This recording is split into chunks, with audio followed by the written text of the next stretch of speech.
What is up, fam? It's your boy Paul P. Henny, and this is the One Day at a Time podcast. And don't forget to give us a like, subscribe, give us a rating wherever you get your podcast. Now, today, I'm extremely excited to have a commanding officer in the world's greatest Navy. But to me, he's just my big brother.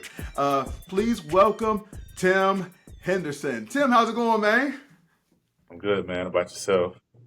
I'm doing well. I'm doing well, and it's so funny because I was reading some of your bio, and I'm sitting up here like, man, he did all this.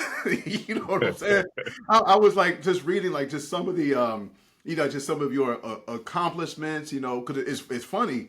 Even though we shared a room growing up together and all that type of stuff, after you left for college, we never lived in the same place like again, and so it was pretty cool, kind of just reading just some of the things that you've been able to accomplish over the course of the years, man. So 18 going on 19 years, man. How's life in the Navy treating you? It's been good, man. Never saw myself going for this long, and here I am all these years later, loving it and just looking to keep going. Nice, nice, nice. And I remember, like, I mean, I guess you just kind of answered the question about to say when you went off to the Naval Academy, I guess you didn't see yourself, going for this amount of time. Not at all, man. It's kind of funny because I never really was looking to go into the military, let alone the Navy at all. It was something that kind of randomly came up. Had a basketball coach. He knew I had solid grades and asked if I wanted to play ball at the Naval Academy. And for me, I wasn't looking to play college ball at all, really. I liked playing basketball and I played it because I could, but not because I necessarily loved it. And when the academy opportunity popped up, that was one of those things that I felt like I couldn't pass on that opportunity to at least give it a try, try this Navy thing out, and then see what's what. So I kind of saw it as just an opportunity to kind of figure out what I wanted to do with my life. And further and further I went along, it turned out I loved doing this. So it opened a door for me that I didn't even know I wanted open, and it turned out to be quite an experience. Yeah, yeah, that's pretty cool, man. Because you're right. I mean, I literally never, like, not even one time heard you mention anything about joining joining the military. At Uh, all. yeah, I mean, and the crazy thing is we actually grew up with a lot of with a lot of military in our family. Our both of our grandfathers served, served in the army, and with Granddad Henderson, what 28 years in the army. Right. Yeah, Yep. and they had Uncle Brian, and then Uncle Mark had a brief stint, Uncle Virgil had a brief stint, Uncle Herb had a brief stint. So we had like military all around us, including like where we grew up in that Hampton Roads area. But I literally never heard you mention one time any interest in joining the Navy. So to see you be as successful as you are, man, it's really cool, and it's something to admire, definitely something to look up to. So yeah, so I was just kind of thinking back, to even our time in Hampton, growing up, and even Dad was still working at the commissary, just for tips only, in order to just bring in some extra money, for the family, like around Christmas, so on and so forth. And but just for your perspective, because I always have my perspective for how we grew up. What was life like for you, growing up within our family? For me, I think life in general is you don't know what you don't know a lot of times. So I remember just living there in Hampton, the four of us sharing that one bedroom, the fifth sleeping out on the sofa bed, and obviously the family was way too big for the house we were living in, one bathroom and all that. So obviously way too big for what we had. But when it was all said and done, we Right. were happy. We were Yeah. content. We had a garage that wasn't really used, and I was telling my kids the other day I wanted to stay there, kind of refurbish the garage and stuff, turn that into a second bedroom, and Hmm. keep living, man. So you don't know what you don't know. We were happy, we enjoyed where we were, and I was fine with it. So the time in Hampton was good. And then obviously we moved across the water and got to see some different things, experience some different things, and you kind of get used to that too. So I think a lot of times, just in general, you kind of just get used to where you are, and I think that's how I was really. Yeah, yeah, man, and you mentioned the four of us sharing that bedroom. Just like I guess we didn't realize how small the bedroom was, but because like you said, we Man, just 2 bunk beds, we good to go.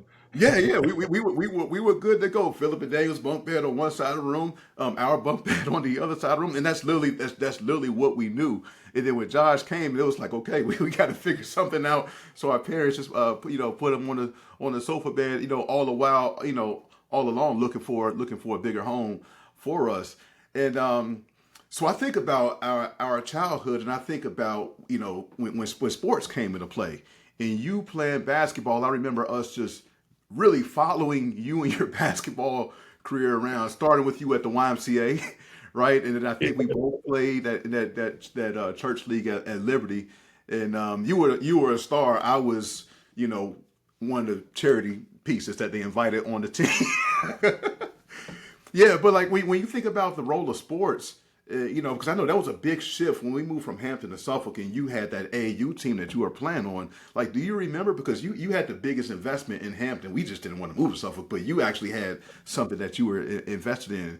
Talk about that a little bit. Uh, for me, I think Hampton in general, I just didn't want to leave. I mean, the sports piece alone, moving to Suffolk was just a whole different world. I felt like we moved to another state or something. All we did was cross a bridge. Mhm. So for me, that was the most challenging piece. The sports piece, that kind of was what it was. I felt like I was going to be doing that regardless of where I was, and I kind of lucked out because I get over to the Suffolk side, and it turned out the high school I was going to was also really good at basketball. So for me, I still had that to look forward to. And, my first year here, when I'm playing JV, so not even in high school yet, I'm playing JV, but our varsity team was playing against Hampton High, which is where we were going for the state championship. So we're still in a pretty good space from that standpoint. Yeah, no, that's cool, man. And I think about that, and for us, I think the challenge was, like you said, we literally didn't know where Suffolk was at the time, And the reality is, we only moved about 15 minutes, 15 minutes Right. away. But if you don't know, if you don't know, you don't know. And then, and I remember, man, you just being so independent, even going back to our time in Hampton, and I don't know, maybe that was just some of the oldest brother or oldest sibling syndrome that you had, and I remember that once that one time, our parents weren't home, and you had this idea about you wanted to grill, right? And I remember all of us actually being pretty excited because we about to have some grilled food. How old were you when that happened? I was like 12, man. 12, 12 years old. And I remember mom coming home and just feel like, what in the world? Now think about that. Now think about that, Tim, because your oldest son now is what, 13? Yeah. And my oldest son is 12. Imagine coming home to TJ on the grill. Like how would you react? I'll probably react like how dad did when dad was high. Like, you did what? You started a fire, you did this, and you did that. And, I mean, for me being me, as usual, I ain't thinking nothing of it. It's like, Nah. man, I'm hungry. We need dinner. I know mom and them will be tired when they get home. So, hey, you know what? I know how to grill. I know how to light the charcoal. I know how to do all this. So I went outside and I just did it. So, I mean, now in hindsight, what, 30 years later, it's like, man, it was crazy. But at the Yeah. time, like, I literally just didn't think anything of it. It was a regular Tuesday to me. Right. Because it was funny. I'm only like a year behind you, and there's no way in the world I would have ever done I would have ever done that. But I was very supportive of you because I wanted a hot dog. Hey, everybody ain't good, right? Right, everybody ain't good. But to me, this was almost like that was just your independent nature, and it was almost like you were showing showing leadership skills even then. So like even as a commander as a commanding officer in the Navy now, like what exactly is it that you do? So as a commanding officer, I was looking up different equivalents and stuff because we have different levels of commanding officers in the military. So I'm an O 05. You got the O 05, O 06 range, which is a commander or a captain. And then when you move up to being like an admiral, which in other services would be called a general. You wearing stars Mhm. and all that. That's more like being like a CEO. But at my level, it's more of like being like a COO, so like a chief operations officer at like some corporation or something like that. So that's pretty Mhm. much what a commanding officer or a CO, as we call it in the Navy, being a CO. Correct. So okay. So you do, and your role has to do with talent acquisition. Yes, that's my particular role. So you got different types of commands all over the Navy. They all serve different purposes. So even looking above me right now, like the picture right above me is my first Right. ship, the USS Gonzalez. That's a destroyer in the Navy type of ship, and we have a commanding officer there, and we have our mission that the DDG, a destroyer, we Hmm. have a mission that DDG does, and then the picture right here to my right is at my last command, Naval Information Forces, NAVI-4, and we had a commander there as well, but she was responsible. Remember, I was saying like that CEO type thing. Hmm. My admiral there was responsible for basically IW, information warfare, all over the world. So you got different levels of commanders. I'm currently the commanding officer at Navy Talent Acquisition Group Richmond, NTAG Richmond, and what that deals with is recruiting. So I have an area of responsibility. We call it AOR. I have an AOR of pretty much the entire state of Virginia. We cover in Maryland up to Annapolis, and then I have a station down in Elizabeth City as well. So recruiting for officer recruiting, enlisted recruiting, ROTC, basically anything except for the academy. But then we also work together with them too because it's just good to have that relationship there as well. Hmm. Okay. So man, that's awesome, man. So I think about like what you're doing now, and I recall like going into your office and just seeing just the level of respect that everybody had for you. I was like, oh snap! Like he really is important, right? Like he really is important. Like just seeing everybody just coming to you, asking questions, so on and so forth. But the way I saw you leading, it was almost like there was a respect level there, but there was also like a sense of comfort, that others had. Like it was almost like you were very approachable, right? It was a clear sense of authority, but at the same time, there was a clear sense of approachability, if you will. And so for me as your brother, I think back to our childhoods. It's something about you. It's like, man, you've always just wanted the best. Even going back to you get on the grill at such an early age, it was really just like, hey, our family needs something, and like, what can I do to help provide something for our family as the oldest sibling?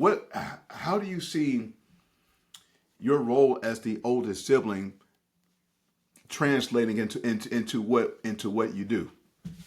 I think it turned out to be a pretty natural translation, just due to that, I guess, the older brother thing. I was always, like you said, independent, fairly. I see what I need to get done, and I try to get it done. And when it comes to work and stuff, I know you're talking about like the approachability and the comfort and all that. I've always kind of been the type to, we all respect each other. So in the military, we wear our collar devices, our insignias, or what have you. And technically, yes, as an officer, you respect that. But I like thinking as if none of that is even on. Like, respect me as a man. I'm gonna respect you as a man, as a woman, or what have you. We respect each other, and that's where it starts. And as we respect each other, then we can figure out what we need to do, what we need to get done, and that's the approach I take. So I think that's probably what you got to see when you were there. And I guess for me, that's another Tuesday to me. I'm not thinking nothing of it. So I guess I'll almost take pride in you walking in and being able to see that, because that is something that I strive for. Like my team knowing and understanding that, hey, we're all just on the same team trying to accomplish something together, and we just respect each other in the process. Because I'm going to respect you just as much as you respect me. Set that mutual respect. And I think that's how you create more cohesiveness and stuff as a team, just with that mutual respect across the board. All right, man. So just thinking about your leadership and how you've done things in the areas where you've been successful to the point where people don't mind answering to you or looking up to you or following your leadership. Like where would you say you got that from? or like did you have anybody that you modeled your leadership after, or where'd you get that from?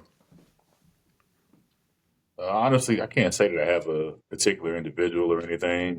For me, I think a lot of stuff just naturally kind of occurred. I try to think of how would I want to be led? How would I want to be treated? I'm really big on the basic golden rule: treat others how you want to be treated. So I try to do just that as a leader. And then obviously I've been around a ton of leaders throughout the course of my career, coaches, playing ball and everything. So you pick certain things up from different people to try to be the best version of yourself. But I can't say that I have a particular person in mind that I model my leadership off of. I just, like I say, I try to lead the best to my ability with the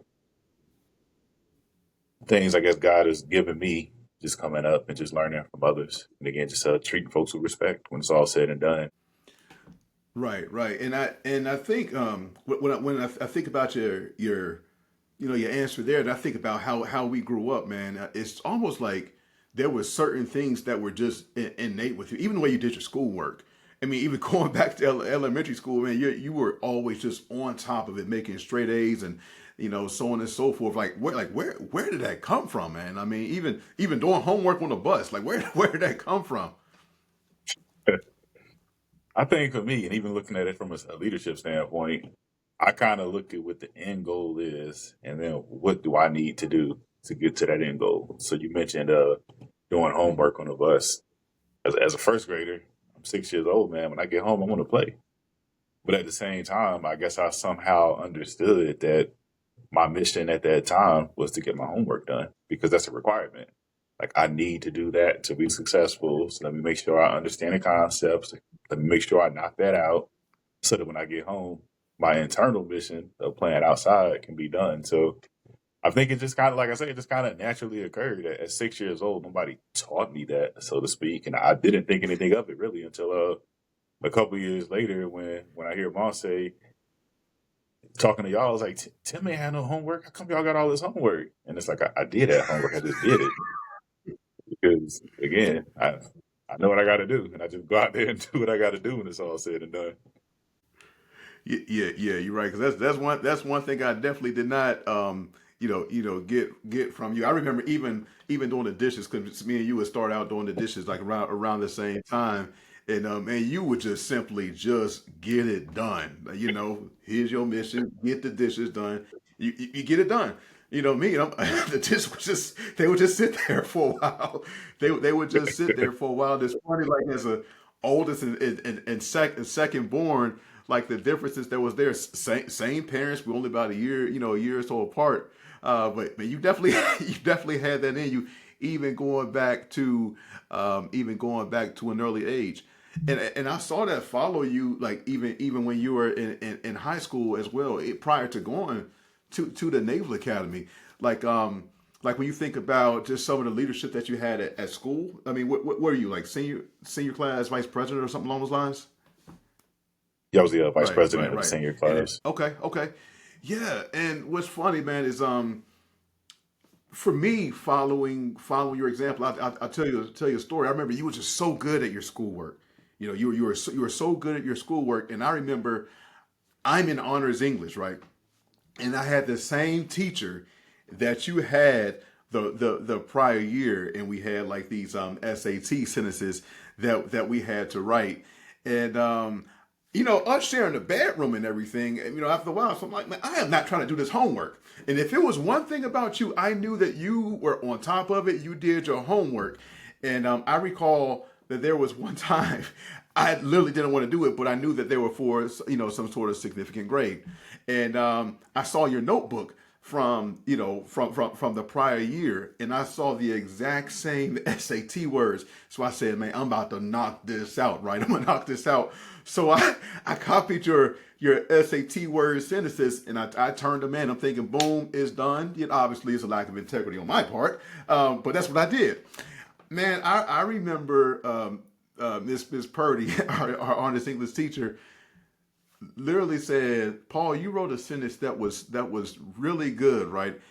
And she literally read that sentence in front of the class.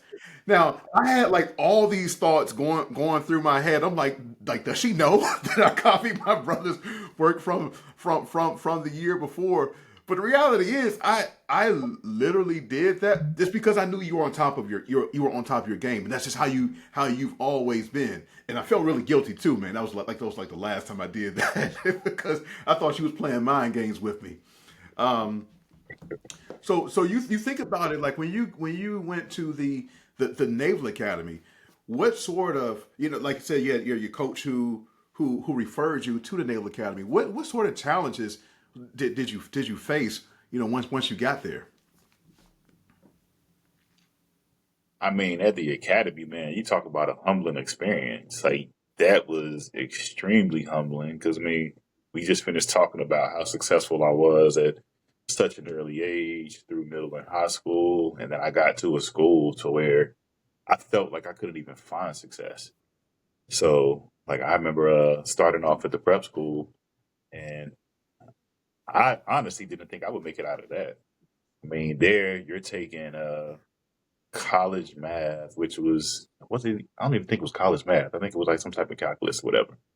And taking all the different calculus classes, you take chemistry, you take physics, and you take English. So you're basically sharpening your skills in those before going to the academy. And like we said, I had done pretty well in school, so to be there and taking classes that in my mind I've already taken before, and to just be struggling. And I felt like back in middle and high school, I barely tried and made good grades. And now I'm out here trying harder than I've ever tried in my life, and I'm failing. So that was rough, Mm. man. Like I had a lot of rough days, a lot of rough nights, and I honestly did not think I was gonna make it. So yeah, that was definitely one of the most challenging times for me. So yeah. So I just recall, man. You being at the Naval Academy. See, I'm at VCU, a general, a state college, state university. And then I recall you being at the Naval Academy, man. And our summers were not the same, you know. And starting out, we were even both, college athletes. You started playing basketball there, but whether you were playing basketball or even after you had stepped away, from hooping around that time, man, it was like you would come home and it was like next thing I know, you're back at school or you're back somewhere doing some sort of task. What was that like? Because your college experience and mine were completely different. Yeah, I think different is probably an understatement. At the academy, we actually had this T-shirt, and it says "not college," and we always find that kind of funny because it's not, man. I mean, you got your first off when you're in school, the classes are just ridiculously hard, and I remember a lot of the tests we took, like basically they just graded it all on a curve because they're looking at who did the best and then adjusting everybody's grade to that versus how about you just give us something we can pass? So that in and of itself was just crazy to me. And then, like you say, the different experiences and everything else that we had. Like I remember the day I turned 21. I think I had like six classes that day. Then we had like a lecture that evening. We had a drill parade that afternoon. And then I had like a 10-page paper to do that night because I'm a procrastinator. So of course I still had all 10 pages left. But yeah, man, like just Wow. some crazy days during the weeks. On the weekends, you're kind of restricted on what you can do, and it's just different. And like you say, the summertime rolls around, and same thing. Like you get a couple of weeks home, but the rest of the summer you're out training. And I kind of lucked out there. Like I went to Hawaii twice, so you got people who dream of going to Hawaii. I went twice for school, and then other things that were helping me prepare for going into my career. So it was a good experience. Like I definitely don't have any regrets at all. Great place to be from. Great place to be in general. To this day, I still run into my friends all over the world. I was doing some training with my team yesterday, and as we were going through and showing them how to read different records and stuff, I'm recognizing names from the training from people I went to school with over 20 years ago. So again, Wow. a great place to Wow. be from, great experience, and I learned a lot about myself, met a lot of great people, and again, an experience that I can't pay for something like that. And we literally don't pay for it other than with our time and everything. But great experience for sure. Hmm. So as you're talking about your experience at the academy, um, a word that comes to mind is perseverance. Is perseverance. So how would you say the perseverance that you learned and that you experienced there translated in your time as being in full or active duty?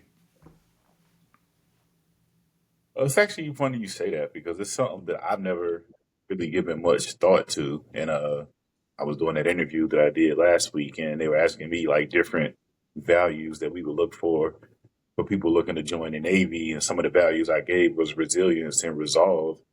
And for me, and the reason I say resilience and resolve is because you need that to get through every level of the training, whether it's your basic training at the beginning, whether it's going through school, or whether it's just being able to get through a deployment. Like you have to have resilience and resolve. And I think for me, just that perseverance is something that you also need to have.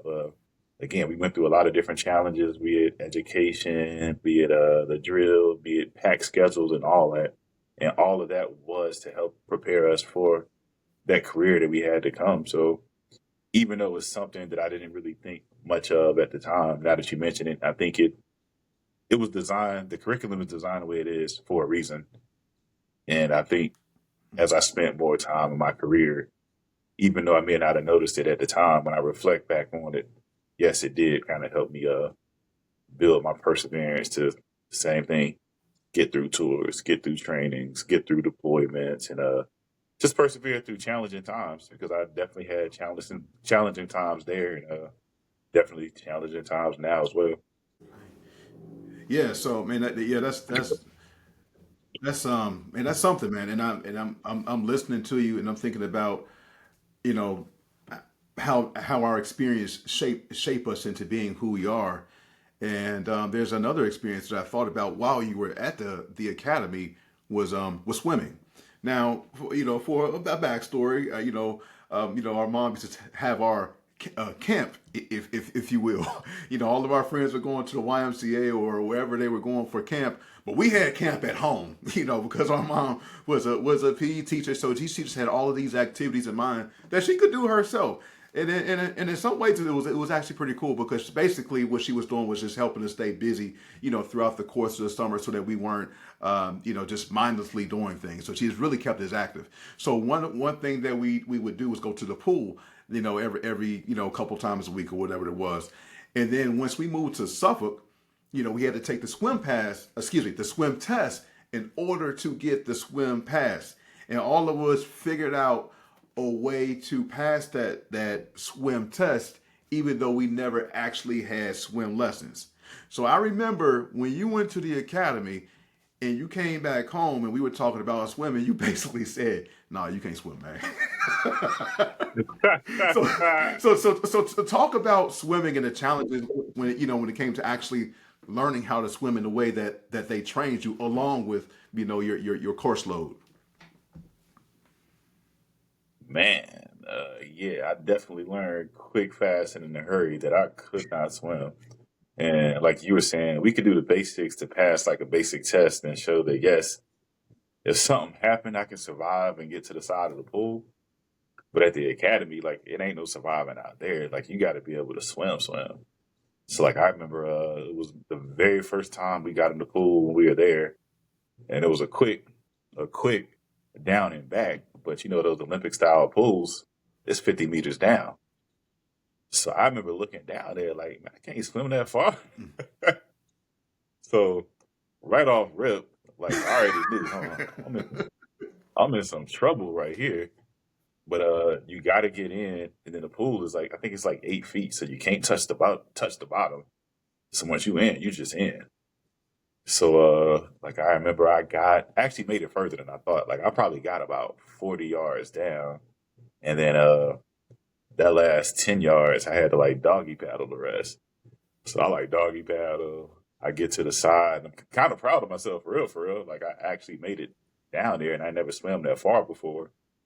I go to get out the pool, and they're like, "You got to get back in. You got to go back."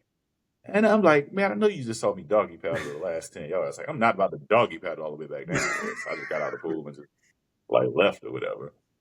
But yeah, man, you had to be able to do real swim in air. You know, it took me a lot of times to be able to pass those tests. And again, just speaking to that perseverance and stuff we were just talking to, my two choices were to either quit and give up because I can't do it, or I can go put in extra time to work on my swimming. So that's what I had to do, like take time on my own to go take lessons and just put in work. Because at that point in time, now I got to build up endurance and everything. So again, just that perseverance piece, knowing that I have a task that I have to accomplish and it's on me. Nobody else can make me do it. Nobody else can get in there and swim for me. Like I got to get in there and make that happen. And it took some time, but I finally got to that point though. So definitely something to be proud of. Just looking at the challenge that was ahead of me and being able to get through it. Bringing back a lot of memories, man. Like a Wow, lot of wow, stuff, wow. you just do it at the time, but you don't think much of it. But you bring it back a lot, man. Because yeah, I'm the type, man, where I just do what I got to do, and I keep it moving. So a lot of the stuff we're talking about right now, like I kind of just forgot all about. Like I did what I had to do at the time. Some of it was freshman year, some sophomore, junior. Like it's literally just different times. But for me, I kind of just take this is what I got to do, get it done, and I move on. So a lot of the stuff we talking about, like I literally haven't thought about this stuff in years, man. It seems like when we talk about everything that you did at the academy, even when it came to the swimming and the challenges of learning how to swim in order to their standard, not just passing the test at a community pool, but truly learning how to swim. It seems like initiative was something that you really that you really had to take. And how was that same sort of initiative followed you into your career, as a naval officer? I think ultimately you want to get to success. And success can be defined as different things depending on what you're doing at that time. But ultimately, wanting to get to success and then understanding that there's going to take things on my part to help get to that success. So whether it's taking the initiative to go swim, whether it's taking the initiative to go learn something, whatever initiative looks like at that time, just it's incumbent upon me to make sure I go and take those necessary steps. What would you say to the person that may not naturally be built that way, but you realize that that's a trait that they need, whether it's initiative or perseverance? I think for me, one of the things I'm really big on is explaining the why. So I try to explain the why as often as I can and help you understand, like, yes, this is what we need to do, but this is why we need to do it. So now, by you hopefully understanding more clearly why you need to do it, then hopefully you can find it within yourself to take some initiative. But I mean, hey, like maybe I need to provide some mentorship or some guidance or something like that to help get you going. But again, I try to look at the why and explaining what that is to see if I can find something internal within that individual or the team as a whole. So when I think about that, and I guess maybe just shifting just a little bit to your personal journey within the Navy, what would be one of the bigger challenges that you faced, in your 18, going on 19 years in the Navy? Yeah, I would say it's hard to narrow it down to a specific challenge. Obviously, I've had challenges all throughout my career, starting just being in school, and I would say now my biggest challenge would just be my current job. Being a CO of a command, it's a hard job. Like there's no getting around that. Like being a CO before I even ever reported, like I just kept hearing it's hard, man. It's hard. It's gonna be a lot harder than you expect, a lot harder than you imagine, and that's been 100% true. Like it's been an extremely difficult job. Just dealing with the number of personnel that I have and just the things we deal with, along with just trying to get to that mission. So to narrow it down to one specific challenge would be tough for me because right now I'm currently living the biggest challenge that I've had in my career. Wow, wow. And so how many people do you have within your command? I Just got a roundabout number? a few hundred.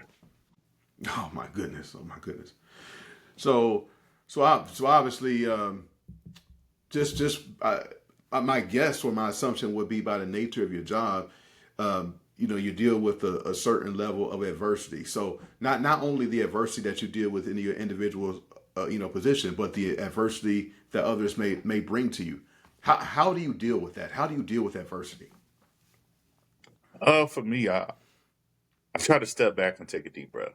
You know, I understand that things are going to happen, and I just kind of take a deep breath, assess the situation, who's impacted, is it something I need to act on right now? Can it take some time? Like, I kind of got to balance all of that because end of the day, I got to do what's best for that sailor, what's best for the command, and kind of just take all those things into consideration. So kind of assess the situation. Is this something I've dealt with before that I can kind of lean back on? If I haven't, is there someone that I could reach out to that maybe has dealt with it before that can kind of help me through the adverse situation? Of course, I got my team there as well, and I try to lean on my team as much as possible because I don't want them suffering. I tell them all the time, like, don't suffer in silence. I got to make sure I don't do the same myself. So, hey, we as much as I can, because I can't necessarily share everything with my team all the time, but as much as I can, I try to. And we kind of work through problems together because I'm in a position where sometimes I do have to make a decision completely on my own, but for the most part, I don't necessarily have to make decisions in the vacuum. So I try to avoid doing that where I can, just try to help me see all sides of whatever it is I'm dealing with to ultimately just do what's best for the team when it's all said and done. Okay, so like, no, that's good, man. That's good because I'm thinking about even in my position as a leader, as a leader within the school, not the leader, but I am a part of the leadership team, and I know that there are sometimes things that I may know that certain members of our staff may not be privy to because for whatever reason that information has not come out yet, and I just lean on the principals to share that information, and it's hard sometimes because we know why certain decisions are being made. But in reality is we may not necessarily have the liberty to share with those who may be direct reports. And yeah, but I love that part about just taking a step back. Is there anything that like do you have anything like foundationally that you just go to, or that's a go to for you when you're in that place of dealing with adversity again, like while you're stepping back. So one thing for me that I've always been really big on is just being even keel. So I try not to get too high with the highs. I try not to get too low with the lows. And I try not to be reactive. You have some folks who just make knee jerk reactions. Oh, this ain't working. Let me do this. This ain't working. Let me do that. And they just keep changing and just jerking people around, jerking themselves around. And again, by me not getting too high with those highs and too low with those lows, it helps me just kind of stay on an even plane. And I was actually just talking to a member of my team just yesterday, and he was actually thanking me for that because we had a really big challenge that we were trying to get over this year. And I mean, it was a monumental challenge that we were trying to get to, and we finally reached it. And one of the things he thanked me for was just, man, like I really appreciated you just that even temperament, not being reactive. You just led and supported us the way that we needed it at that time, and we really appreciate that. So for me, it was great to hear because again, I pride myself in being even keeled and not being reactive.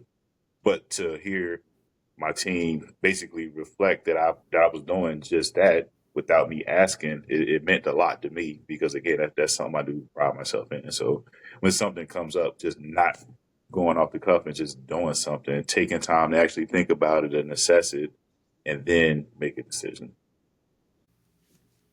Yeah. Well, man, I love that, and that's something that I'm taking note of that as well as I'm continuing to grow in leadership because the way I see leadership is it's always just been a continual like a perpetual journey, That's right? a fact. And man, I appreciate everything that you share.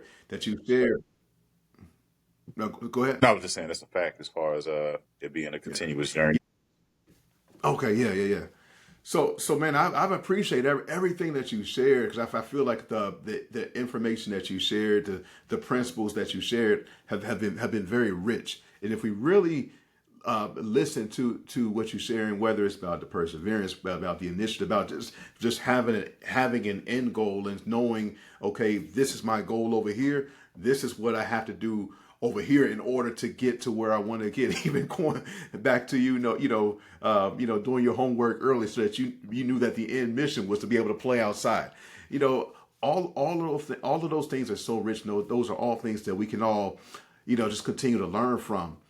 So if I would ask you one final question for my audience, just thinking through the lens of one day at a time, what's one tip that you can leave us as we're all looking to continue to grow on this journey?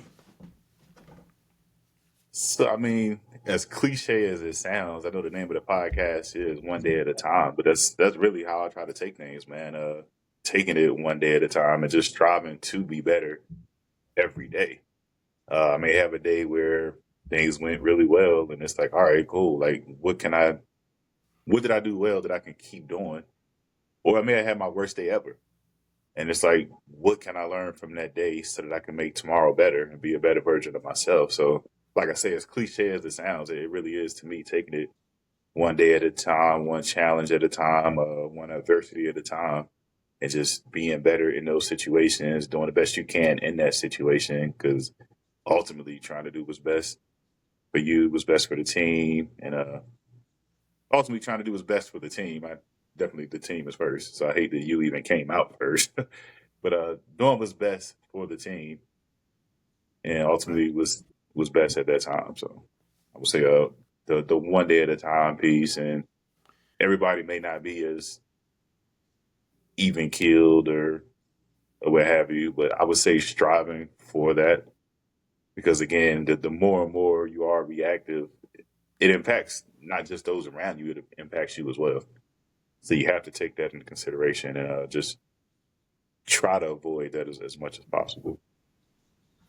What to your point, man? I recall being at a conference with John Maxwell, and one thing that he said is, a lot of people say that experience is the best teacher, and he said I don't fully agree with that. He said evaluated experience is the best teacher, and so when you were talking about just even if you have a bad day, just taking a look at it and just kind of just reevaluating everything, you actually reminded me of what he said, and that's something that I've always tried to do as well. Not just look at the day and say, well, I have experience and I'm going to grow from it. Like, no, I need to take a look. I need to take a step back and make sure that I'm doing a proper evaluation, so that we can make sure that we're truly learning from whatever that experience is.